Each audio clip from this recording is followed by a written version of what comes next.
ang malagad mood na kapangyarihan ni Arthur Lewin dahil matapos ngang i-reveal ni Agrona ang kanyang plano para sa digmaan ay hindi man lang nagpatinag ang ating bida.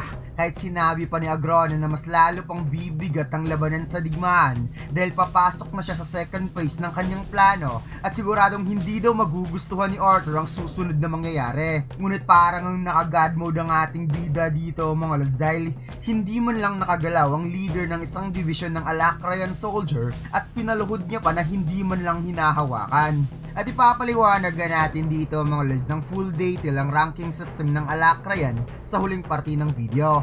Kaya huwag na nating patagalin pa, let's go! And please like and subscribe sa ating YouTube channel mga lods at mag-follow sa ating Facebook page. Salamat! Nagsimula ang chapter na ito sa isang rumaragas ang mga paa ng mga magic beast at sundalo. At makikita nga natin dito mga sa mga Alakrayan soldier na naka-activate ang kanilang defense warrior shield habang sila ay naglalakbay papunta sa lugar na sasakupin nila. Biglang binangga ng isang mana beast ang Alakrayan mage kaya nabasag tuloy ang shield na ina-activate niya. At nagalit nga dito ang leader dahil hindi daw malakas ang barrier na nilikha nito.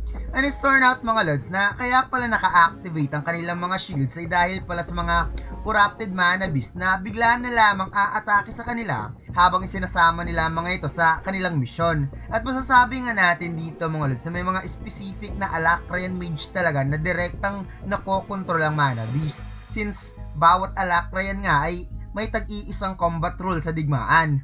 Habang ginagamit ang isang Alakrayan ng kanyang ability na parabang pinapakiramdaman niya ang lupa upang malaman kung may nakaabang ba sa kanila ng mga kalaban sa pupuntahan nila, napaisip naman ng leader na sakit daw talaga sa ulo na pamunuan ng ganitong misyon lalo na't galing pa sila sa Northern Based Glades. At sa nakikita daw niya, may silbi naman daw ang mga Onads at mas mabuti daw sila na ang unang mamatay kaysa sa mga mage. Na parabang tinutukoy niya dito mga lods na ang mga Onads ay mga foot soldier na walang kakayang gumamit ng mana, mga non-mage soldier, at mas gugustuhin pa niya na sila ang unang mamatay kaysa sa mga tunay na mage. Napatanong ang leader kay Ashton ang Alakrayan na kanina pang pinapakiramdaman ng lupa kung kaya ba nitong mabasa ang loob ng kagubatan. Ngunit tugon ni Ashton na hindi daw niya kayang abutin ng range sa loob ng kagubatan dahil sa tindi ng fog sa loob. Kaya sinabi na lamang ng leader kung ganun mas magandang sasama daw sa kanila sa loob ng kagubatan nitong si Ashton. Ngunit itong si Ashton ay nakaramdam nga ng pagkabahala na napawat at ayaw daw niyang sumama dahil hindi naman daw niya trabaho ang ganon. Biglang kinuwelyuhan ng leader itong si Ashton na sinabi ng leader na hindi porket mga special ang mga sentries dahil sa kanilang voyeuristic ability ay maliligtas na sila. Dahil mas ligtas pa rin daw itong si Ashton kung hindi ito magsasalita at magrereklamo. Dahil kung sasama ito sa kanya, mapoprotektahan daw ito ng kanyang mga napakagaling na barrier caster. So confirm nga talaga mga lods kung paano makipaglaban ng mga Alakrayan na may mga sarili silang taga-depensa at support habang nakikipaglaban na siyang nadiskobrehan ni Arthur nung una niyang nakasagupa ang mga ito. Kaya inutusan na nga ng leader itong si Ashton na gumawa ng isang form of mental link sa kanyang isipan at dapat daw sa kanya lang dahil may nagsabi daw sa kanya na hindi daw magaling sa multitasking itong si Ashton. Hinawakan ni Ashton ang ulo ng leader gamit ang kanyang daliri na parabang may gagawin siya sa isipan nito at bigla ngang naglabas ng napakalakas na signal na kumonekta sa buong division na parang telepathy at pagkatapos kinausap ng leader ang lahat upang magbigay ng utos at one-way transmission lang daw ang ginamit niya.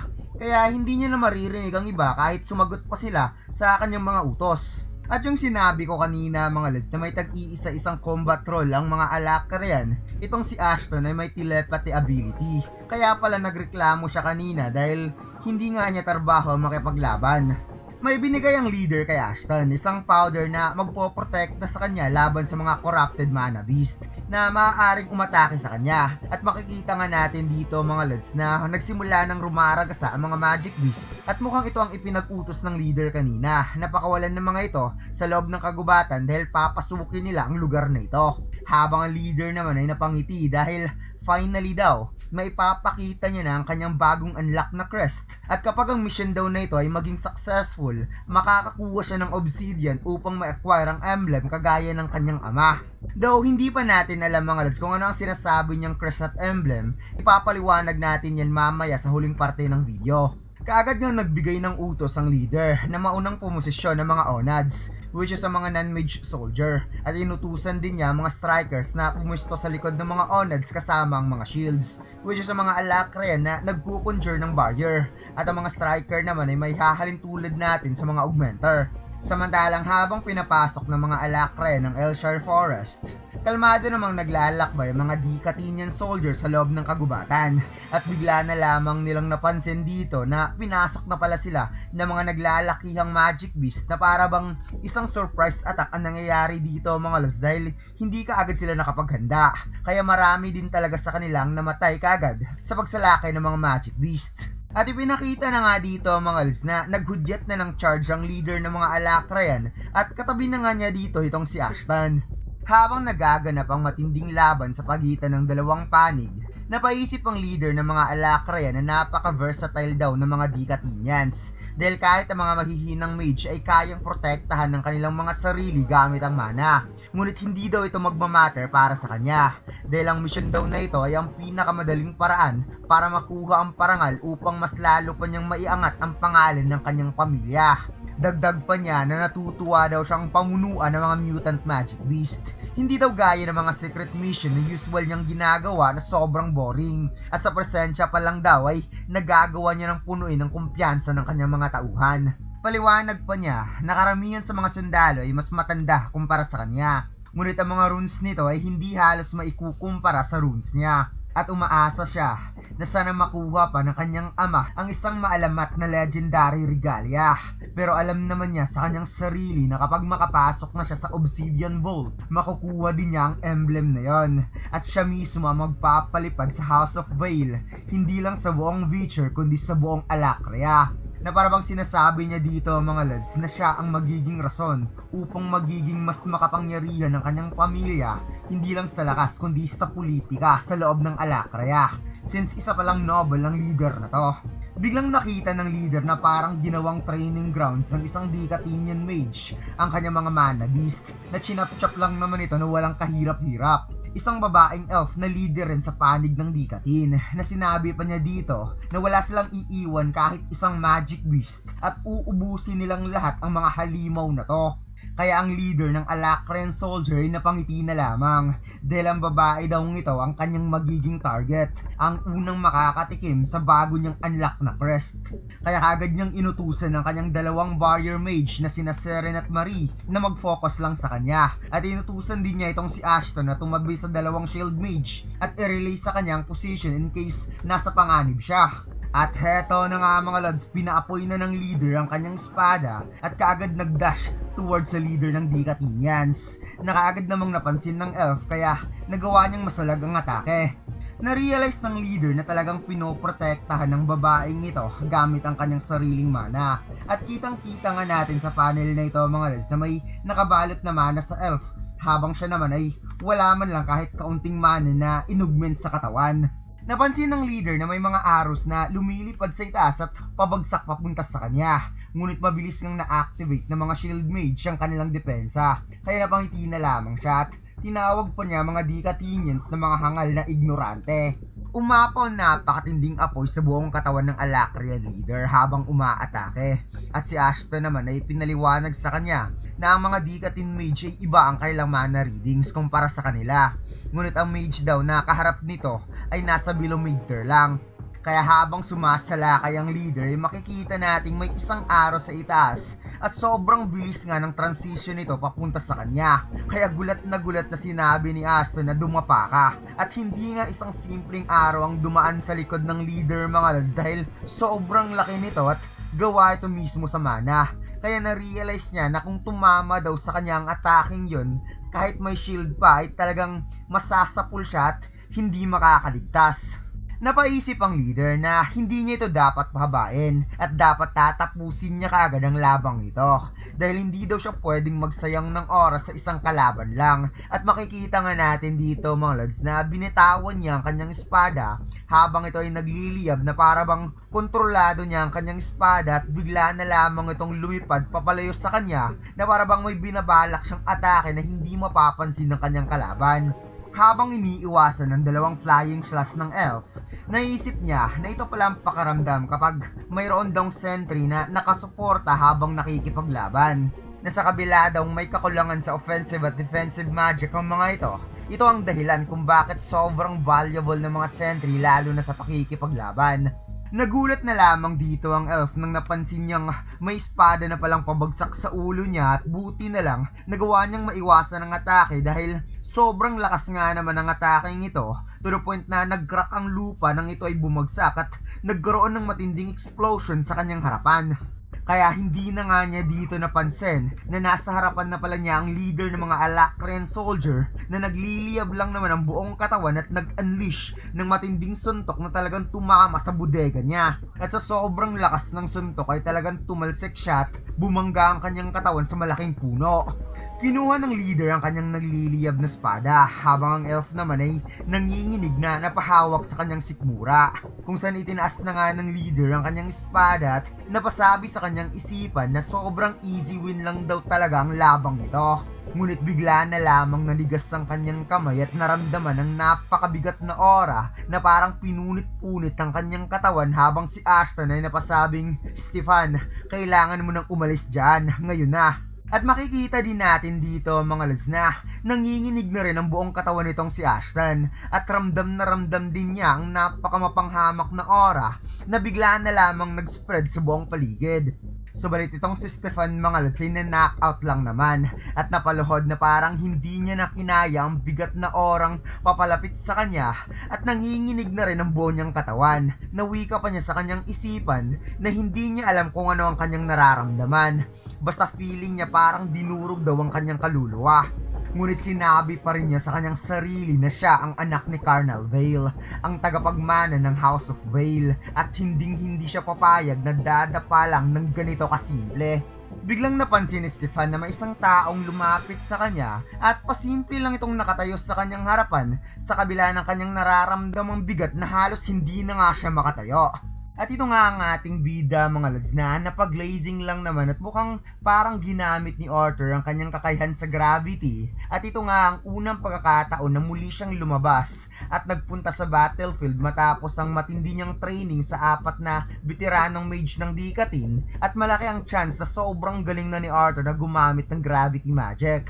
Narealize nga dito ni Stefan na parang kaedad lang niya ang may gawa nito sa kanya.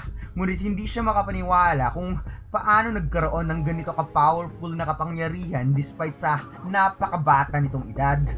Umapaw ang asol na mana sa kanang kamay ni Arthur at ito nga yung ice magic na long distance lang namang ginamit ng ating bida habang tumatakas itong si Stefan. Ngunit sa pamamagitan ng pag-freeze ng lupa, nagawa niya itong mahuli kaagad at mabilis siyang pinatigas ang paa pati ang kanang braso nito. Kaya nang bumagsak si Stefan ay kaagad na basag ang tumigas niyang braso at narealize na lamang niyang napalibutan na ng yelo ang buong paligid. Kaya sinabihan niya itong si Ashton na sabihin kay Seren na protektahan siya. Ngunit nakita niyang nauna nang tumakas ang tatlo para iligtas sa mga sarili. Kaya wala na siyang nagawa kundi napaduko na lamang at napaisip na hindi dapat ganito ang mangyayari. Ngunit pagkatapos lumipat ang eksena kung saan ipinakita ang napakaraming patay na soldier at ipinaliwanag nga dito ni Arthur na lahat ng soldier pala ay puro mga elf since sakop ng lupain ng mga elf ang Elshal Forest at ito pala yung forest na unang nagkita si Tesha at Arthur.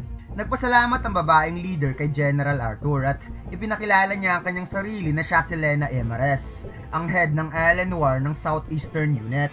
Napabuntong hininga na humingi rin ng tawad ang ating bida dahil hindi daw siya nakarating kagad bago sumalakay ang mga mana beast. At dito'y naalala ni Arthur kung ito ba yung ibig sabihin ni Agrona nung sinabi sa kanya na ang digmaan ay papasok na sa second phase na hindi daw niya gugustuhin. Kaya napatanong na lamang siya kung paano kaya ihahandle ito ng council. Biglang tinuro ng ating bida ang isang elf na healer at inutusan niya ito na dalhin sa camp ang Alacrian na to at i-wrap up ang mga sugat nito sa katawan upang hindi magdugo at siguraduhin daw na hindi nito papatay ng sarili dahil kailangan niya ito ng buhay. At mukhang may tutorture nata itong si Arthur mga lods para makakuha ng information patungkol sa Alacrayan, lalo na kung paano gumagana ang kanilang sistema. Sigurado akong magagamit niya ang kanyang karanasan sa nakaraan niyang buhay bilang isang hari at sobrang napaka-epektibo nito sa ganitong sitwasyon. At ipapaliwanag nga natin dito ngayon mga lods ang mga nabanggit nitong si Stefan kanina kung paano nga ba gumagana ang ranking system ng Alacrayan. At kung umabot ka sa bahaging ito ng video, huwag mong kalimutan mag-like at mag-subscribe sa ating YouTube channel. So ang ranking system ng Alacrayan mga lods ay sobrang naiiba compare sa Dikatin dahil pinaprioritize nila ang runes kaysa sa core. Ito nga yung runes na nasa kanilang likod at nagfo-focus lang sila sa specialization within team. Instead na free form of magic, ang mga Alacrayan ay binibigyan o pinagkakalooban ng isang specific na spell form na nasa kanilang likod during ceremony. At ang runes na ito mga lods ay dito nakadictate ng kanilang power level at specific spell na kanilang ikakast. So ang una ay ang pinakamahinang runes which is ang mark. Ito yung pinaka-common and it's only allow single and simple fixed spell. Sunod naman ay ang crest which is ito nga yung binanggit ni Stefan kanina. Mas powerful ito compare sa mark and usually hawak ito ng mga professional soldier at minor nobles. At ang pangatlo ay ang emblem. Ito nga yung runes na meron ng ama ni Stefan at considered nga ito as a high tier rune na masasabi natin na ito ay kapantay sa isang silver core level ng Dikatin. At ang pinakahuli ay ang legendary regalia. At ito nga yung pinaka-highest known rank for lizard being and it's basically equivalent to a white core level in Dikatin. At ang vault naman na sinasabi kanina ni Stefan ay ito pala ay isang obsidian vault na isang special site kung saan dito nag-a-undergo ang isang mage for trials upang makareceive ng runes, especially sa emblem rank at legendary regalia. Kaya nang binanggit kanina ni Stefan ng vault ay nabanggit rin niya ang emblem at regalia. At patungkol naman sa combat rule and classes, especially sa rune type na mark, na mayroon lang isang specific na spells. Una nga ay ang striker na pang frontline for offensive fighter. Ang shield naman ay taga-depensa ng striker. Ang caster naman ay for long range magical artillery. Ang sentry naman ay specialized in detection, tracking and sensing mana. At ang panghuli ay ang stellar, which is hindi pa natin to na-encounter. Mga utility mage na kayang mag-enhance ng object like weapon. At kung nakaabot ka hanggang dito mga lods, pa-like naman dyan. Sa mga nag-aalala para sa chapter 198, ipagpatuloy pa rin natin yon. New chapter muna tayo.